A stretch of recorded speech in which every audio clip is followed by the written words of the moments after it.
Hello! You're about to watch a short video from my 7-day trip in North Korea. Now before it starts, let me tell you 5 quick facts about traveling in North Korea. First off, you are not allowed to travel on your own.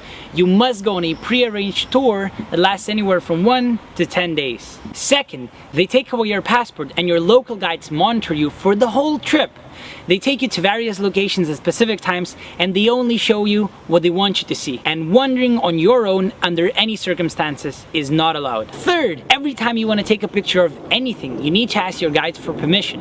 And taking pictures of soldiers, workers, construction sites, and many other things is forbidden. Fourth, the leaders are considered as gods in North Korea, and any sign of disrespect towards a statue, an image, or even a picture of them is a grave offense. And fifth, the only place where you can behave more or less freely is the hotel where you're staying, which is situated on an island. However, you can still get into trouble even there. For example, 2 weeks before my trip to North Korea, an American student was sentenced to 15 years in prison for trying to steal a poster from the hotel. Now that being said, I feel like many documentaries and videos have been made about the politics of North Korea, whereas I simply wanted to make a video that would show you how your day-to-day life would look if you went there as a tourist. So I didn't really want to offer my opinion about whether things were staged or honest or good or bad. So please judge for yourself and take everything with a little pinch of salt. I hope you enjoy it and cheers!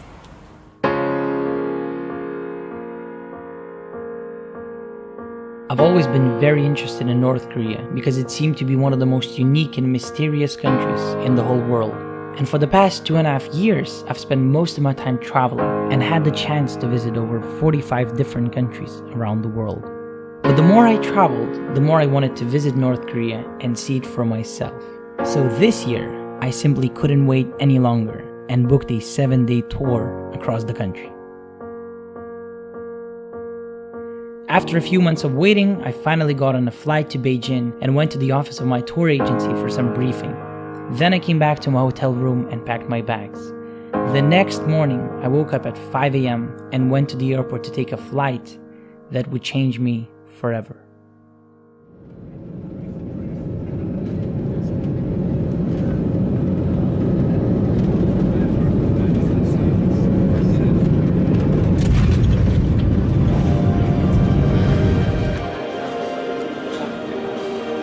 Okay, we're finally leaving the airport, going towards the bus.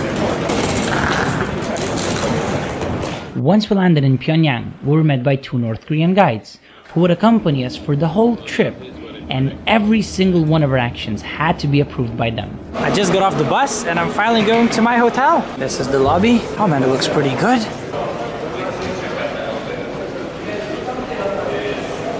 This is it. 2 beds, a phone, a TV. I'm finally in North Korea. We'll see what happens in the coming few days, but I mean, it's definitely one of the most interesting trips I've done to date, and I can't wait to see what's up next for me. On our first day, we went deep underground for a ride on the Pyongyang Metro, which is the deepest subway system in the world. This was supposed to be a good chance to interact with the local people, but everyone seemed to be afraid to even look at us. Every time I turned around, I'd see people quickly turning their heads away as if they were never looking at me.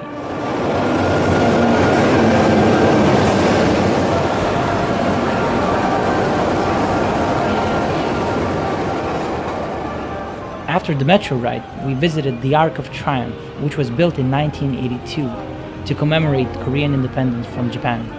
There were quite a lot of people busy with their daily lives. Some kids were even playing football, and the tourists were allowed to join in.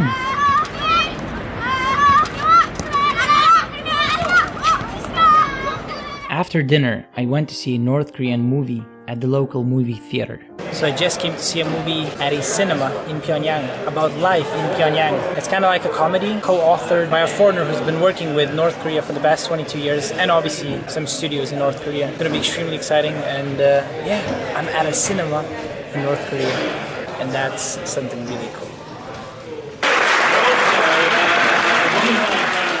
On the bus ride back home, we saw thousands of people practicing for a large North Korean parade.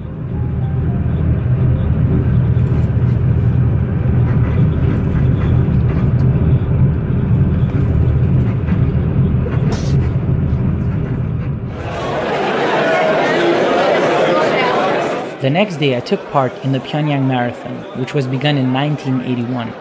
It was only the third year that the marathon has been open to amateur runners, and there were over 1,000 tourists running 10, 21 or even 42 kilometers. A week before my trip to North Korea, I fell off a motorbike in Vietnam and got my arm plastered for 3 weeks. Since I obviously couldn't run full speed, I walked the whole 10 kilometers. And quite surprisingly, this was one of the best decisions I ever made, because I was able to really see the surroundings and interact with the people watching the marathon. There's so many Korean kids running, and there's so many spectators! It's absolutely amazing, wow!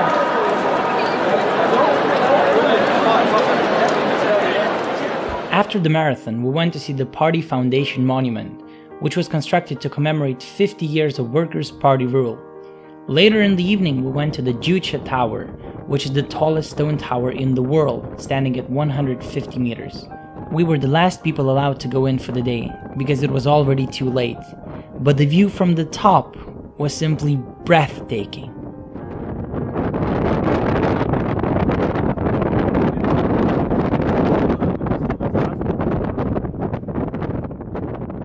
The next morning, the real tour started. We were taken to a kindergarten, where the kids performed a dance for us, and eventually invited all the tourists to dance along.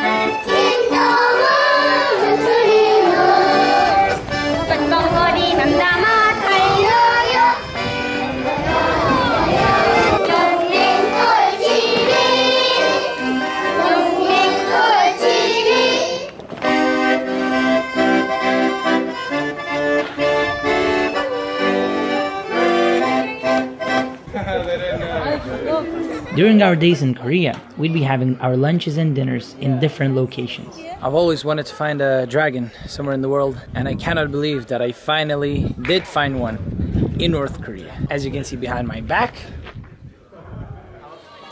But in every single one of them, the waitresses would sing the same songs and invite the tourists to sing and dance with them. This was the first time we saw locals at a restaurant, and some people thought they came there for a reason.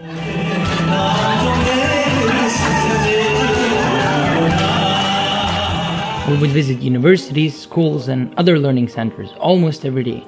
A lot of the students had to perform for us, and some of them were apparently really well practiced.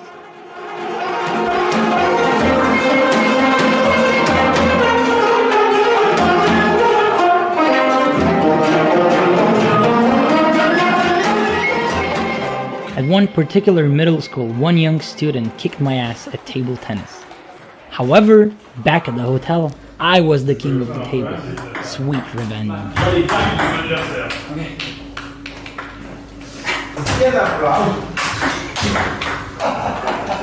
One of the days, we went on a tram ride around Pyongyang. That was one of the highlights of the trip, because we were finally able to see at least a little bit of the local way of life.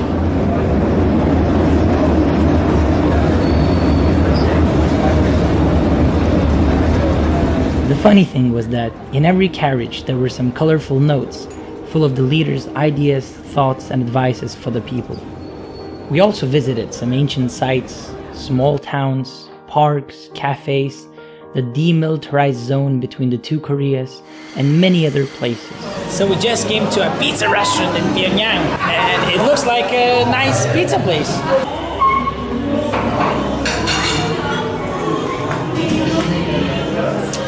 So apparently I just found a Snickers bar at a hotel in Korea, which is extremely interesting. But then the best thing, I discovered this local rice drink. There was rice at the bottom of the bottle, and you need to mix it to, I don't know, have the drink ready. But it's really good. Thank you very much. Anytime I come. Yes, good bartender. Probably the most interesting day was the last day of my trip, which was also the birthday of their eternal president, Kim Il-sung. In the morning, we went to pay our respects and bow for the biggest dear leader statues in all of North Korea.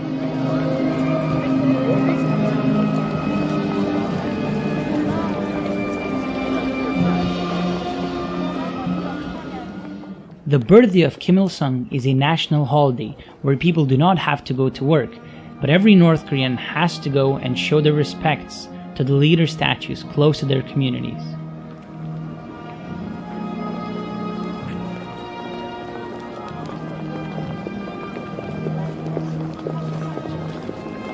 Afterwards, we went to see how hundreds of Korean women practice a beautiful dance wearing their national dresses.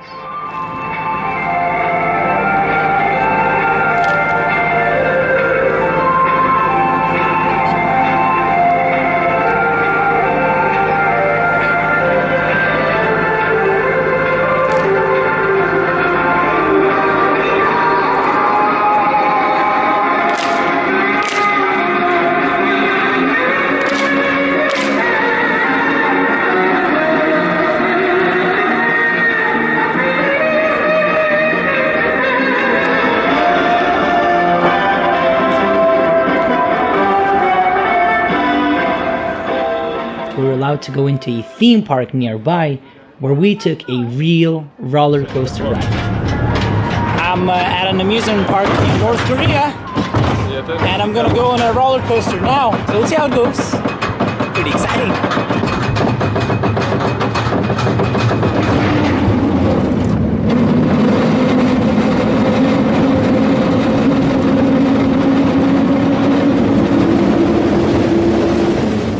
The ride was very basic, but it was still a very interesting experience to be able to go on a roller coaster ride in North Korea. However, after this one, we were not allowed to go on any other rides and had to leave the theme park. After an awesome lunch, our guide said that we will be able to go to a park where only the local people hang out. So we're at a public park in North Korea with a lot of local people just having fun. And I was very surprised to see literally thousands of people dancing.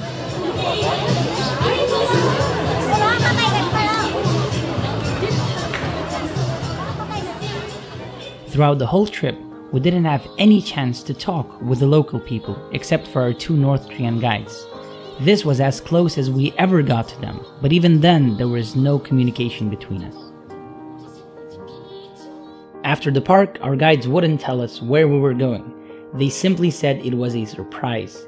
We went on a large yacht from which we saw some spectacular fireworks.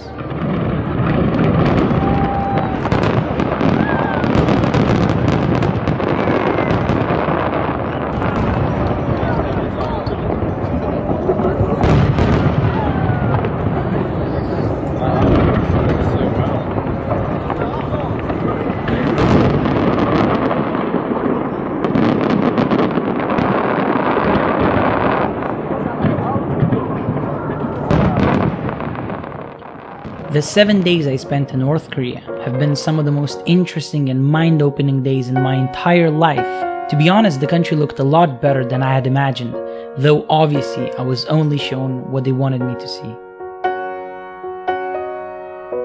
My guides were wonderful and friendly people who seemed to truly love their country and especially the dear leaders. But all the rules and limitations were way too much to handle. I remember for days after I left North Korea, I couldn't believe I could do whatever I wished. Even buying groceries or taking a cab seemed like great privileges.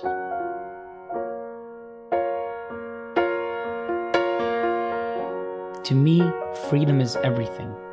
Freedom to choose what to work, what to read, where to go, and where to live. It was sad to realize that millions of people do not share the same freedom simply because they were born in a different place.